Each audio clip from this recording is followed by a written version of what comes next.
리버풀의 왕 하면 케니 달글리시, 리버풀의 심장 하면 스티븐 제라드인데요. 별명으로는 이 둘을 능가하는 리버풀의 신이라 불린 공격수가 있습니다. 바로 로비 파울러. 전성기가 비교적 짧았기 때문에 아쉬운 평가를 받고 있으며 온라인 게임의 고성능 카드에서 나올 경우 유저들의 좌절을 이끌어내는 선수인데요. 데뷔 직후인 신인 때 임팩트는 역대 그 어느 공격수와 비교해도 밀리지 않는다는 평가를 받습니다. 18살의 나이로 데뷔해 커리어 초반 4년간 188경기, 116골, 26도움을 기록하는 활약을 펼친 것인데 역대 그 어떤 공격수와 비교해도 유례없는 스탯이며 덕분에 20대 중반이 채 되기 전에 리버풀의 신으로 불릴 수 있었죠.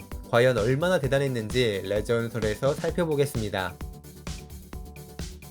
파울러는 1975년 잉글랜드 리버풀의 톡스테스에서 태어났습니다. 특이하게도 제이미 캐러거, 마이클 오원 등 리버풀 스타들이 그랬던 것처럼 어렸을 때는 에버튼의 팬이었는데요. 뛰어난 득점력으로 지역 내 최고 유망주로 평가를 받은 후 리버풀의 유소년 팀으로 스카웃됩니다. 17살이 된 92-93 시즌을 앞두고 첫 프로 계약을 맺었으며 가끔씩 1군의 벤치에 이름을 올렸지만 데뷔는 하지 못하고 있었는데요. 1993년에 자국에서 열린 유럽 18세 이하 대회에서 잉글랜드는 프랑스를 2대0으로, 네덜란드를 4대1로, 스페인을 5대1로 완파하는 엄청난 모습으로 우승을 했는데 스페인을 상대로 해트트릭을 기록한 파울러는 대회 최다 득점자가 되었습니다. 전국적인 인지도를 얻음과 동시에 그의 커리어가 본격적으로 시작되었죠. 93-94 시즌이 시작된 후 리버풀은 리그컵 경기를 통해 로비 파울러에게 기회를 주기 시작했는데요. 풀럼을 상대로 데뷔전을 가진 그는 1차전에서 한 골 1개 도움을 기록하며 멋지게 등장했고 2차전에서는 무려 혼자 5골을 터뜨리며 5대0 승리를 거둬 모든 팬들을 놀라게 만들었습니다.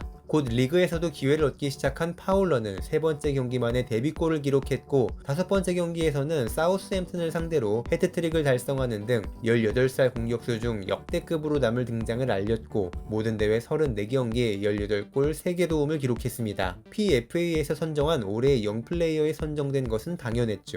파울러를 데뷔시킨 것은 그레엄 수네즈 감독의 공이었지만 그는 리버풀 팬들에게 역대급 무능한 감독으로 평가받는 인물인데요. 파울러의 활약에도 팀은 최악의 모습을 보여 감독이 경질되었고 리그 8위로 시즌을 마치게 됩니다. 다음 시즌에 로이 에반스 감독의 지도하에 리버풀은 더 나은 모습을 보여줬는데 특히 파울러는 리그 2라운드에 강호 아스날을 상대로 전반전 단 31분 만에 해트트릭을 기록했으며 엄청난 득점 행진을 이어가 모든 대회 57경기 31골 11도움을 기록합니다. 리그 득점 순위에선 괴물같은 득점력을 선보인 앨런 시어러에게 밀리긴 했지만 2년차에 프리미어리그 득점 2위에 올랐고 리그컵 우승도 이끌면서 리버풀은 오랜만에 트로피도 들어올릴 수 있게 됐죠. 이때 나이가 아직 19살이었기 때문에 PFA 올해 영플레이어상을 또 수상했는데 이 상을 2년 연속 수상한 선수는 파울러와 함께 라이언 긱스와 웨인 루니, 델레 알리 뿐입니다. 세 번째 시즌인 95-96 시즌에는 또 아스날을 상대로 헤트트릭을 기록하면서 아스날 킬러의 모습을 보인 파울러는 옆에선 리그 도우망 스티브 맥마나만에게 엄청난 어시스트를 제공받았고 득점이 더 늘어나 모든 대회 53경기 36골 6도움을 기록합니다. 두 선수의 콤비네이션은 리그 최정상급이었지만 그들을 받쳐주지 못한 팀은 또 무관에 그치는데요. 마치 스티븐 제라드와 페르난도 토레스가 한참 활약했지만 트로피를 들지 못했던 시절과 비슷하다고 할 수 있습니다. 하지만 두 선수의 퍼포먼스는 제토라인보다 나으면 나았지 결코 뒤지지 않았죠. 덕분에 잉글랜드 대표팀에도 뽑혔지만 당시 앨런 시어러와 테디 셰링엄의 투톱이 너무나도 강력했기 때문에 아쉽게도 유로 96 대회를 후보로 보내야 했습니다. 다음 시즌에 또 파울러는 당연히 많은 골을 넣어 모든 대회 44경기 31골 6도움을 기록했습니다. 막 데뷔한 신인이 단 4시즌 만에 모든 대회 188경기 116골 26도움을 기록한 것인데 역대급 기록이 아닐 수 없었고 파울러는 곧 리버풀 팬들에게 안필드의 신이라는 칭호를 얻게 됩니다. 하지만 너무 어린 나이에 스타가 된 선수들이 의뢰 그러하는 축구장 밖에서의 자유분방한 모습들이 자주 언론에 오르곤 했는데요. 파울러는 비슷한 나이대 친구들인 맥마나만, 제이미 레드납, 제이슨 맥카티어, 데이비드 제임스, 스탄 콜리모어 등과 함께 잦은 음주 및 연애 스캔들에 휘말렸고 당대 최고의 인기 여그룹 스파이스 걸스의 멤버와 데이트를 즐겼다는 기사가 나온 후 이 젊은 선수들에게는 스파이스 보이스라는 불명예스러운 별명이 붙었습니다. 리버풀이 우승이라도 했으면 그나마 모르겠지만 계속 무관을 이어가고 있는데 젊은 선수들의 이런 태도는 팬들이 아쉬움을 느끼게 했죠.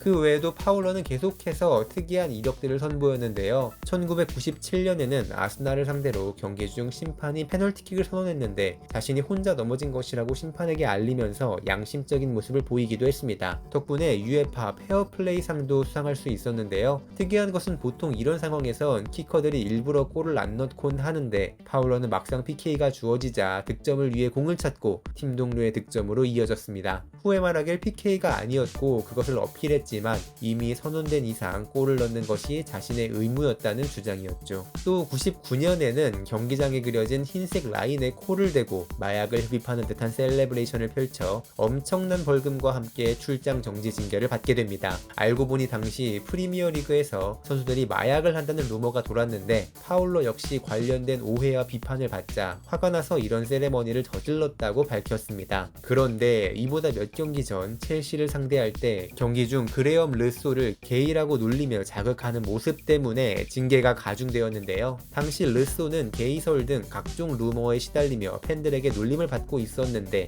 파울러가 경기 중 그것을 악용한 것이었습니다. 정말 여러가지 기행이 끊이질 않았던 선수였는데요. 어쨌든 파울러는 엄청난 득점력과 함께 언론에도 자주 이름이 오르는 스타였지만 5년 차였던 97-98 시즌에 전방 십자인대를 다치는 큰 부상 때문에 기대 이하의 퍼포먼스를 보인 후 급속도로 내리막길을 걷게 됩니다. 잠시 득점력을 부활시키기도 했지만 99-00 시즌에 다시 부상이 재발해 모든 대회 14경기 3골이라는 최악의 시즌을 보냈는데 이후로는 부상의 여파로 살도 많이 찌고 날카로움도 많이 없어진 모습이었죠.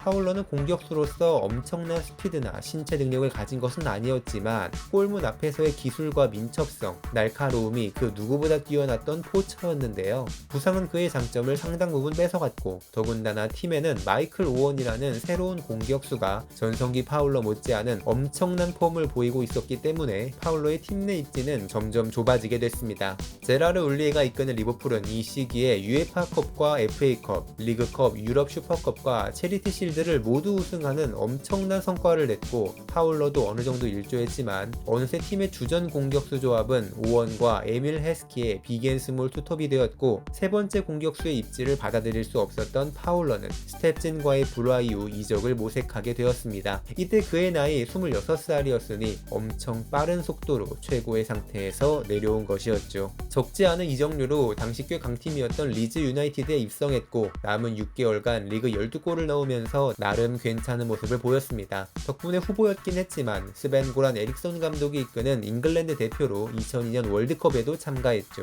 대회 후 파울러는 프리시즌에 고질적으로 자신을 괴롭힐 엉덩이 부상 때문에 전반기를 거의 통째로 날린 후 맨체스터 시티로 이적하게 됩니다. 지금이야 맨체스터 시티가 정말 대단한 팀이지만 당시만 하더라도 니콜라스 아넬카, 스티브 맥마나만, 디트마 하만 등 빅클럽에서 튕겨져 나온 선수들이 폼을 끌어올리거나 말년을 보내기 위해 뛰었던 팀이었습니다. 계속 잔부상에 시달리고 있었고 폼도 많이 떨어졌지만 04-05 시즌에 리그 10골로 팀 내 최다 득점자의 이름을 올리는 등 클래스를 보여주었는데요. 그러던 2006년에 파울러는 라파엘 베니테즈 감독의 부름을 받아 친정팀 리버풀에 복귀하게 됩니다. 아직 토레스를 영입하기 전에 리버풀은 공격력이 상당히 약했기 때문에 그의 클래스를 얻고자 한 것인데 이때 파울러는 체감상 30대 중반의 노장 같았지만 사실 겨우 30살의 공격수였습니다. 돌아온 리버풀에서 1년 반 동안 39경기 12골을 넣으며 후보 공격수의 역할을 해냈지만 역시 기량은 최고의 레벨에서 뛰기에는 많이 떨어진 상태였습니다. 이후 팀을 떠나 처음으로 2부 리그를 향해 카디프 시티로 이적했으며 블랙번 로버스에 잠시 몸담았지만 별다른 활약을 하지 못한 후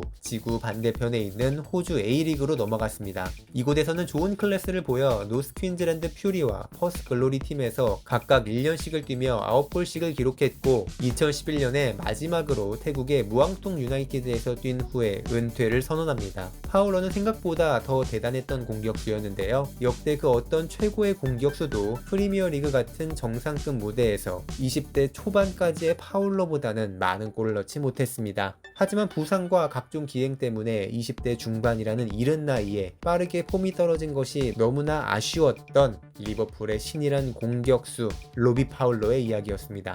지금까지 충나이시였습니다. 구독과 좋아요 버튼 눌러주시면 힘내서 더 많은 선수들의 레전설 얘기 전해드리도록 하겠습니다. 감사합니다.